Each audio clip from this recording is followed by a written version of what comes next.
તો આ તરફ જૂનાગઢના માંગરોળમાં પણ ગેસ સિલિન્ડર માટે ગ્રાહકોએ ગેસ એજન્સી બહાર લાંબી કતાર લગાડી હતી અને ગેસ એજન્સીએ સ્થિતિ જાળવી રાખવા પોલીસ મૂકવાની ફરજ પડી।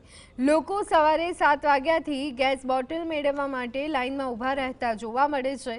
ગેસના વધતા ભાવ અને ઓનલાઈન પ્રક્રિયા યોગ્ય રીતે ન ચાલતા લોકો ભારે હાલાકીનો સામનો કરી રહ્યા છે। ખાસ કરી ગેસ સિલિન્ડર માટે 25 દિવસની નોંધણીની શરત સામે પણ લોકોમાં ભારે રોષ જોવા મળી રહ્યો છે। લોકોને એવું છે કે અછત થશે, બાટલો નહીં મળે, એટલા માટે લોકો અત્યારે ભીડ જમા કરે છે અને બાટલો હું લઈ લઉં એવું રાખે છે। હકીકત બાટલા આવે જ છે અને સપ્લાય ચાલુ જ છે। બધાને આપણે ગામમાં સિટીમાં ડિલિવરી પણ ચાલુ છે અને અહીંયા લેવા આવે એમને પણ બાટલા આપણે આપીએ જ છે। અત્યારે આપણી પાસે સ્ટોક છે અને રોજ ગાડી આવે છે, એટલે અછતનો અત્યારે કોઈ પ્રશ્ન નથી। બુકિંગ માટે સરકારે દિવસ વધારેલા છે।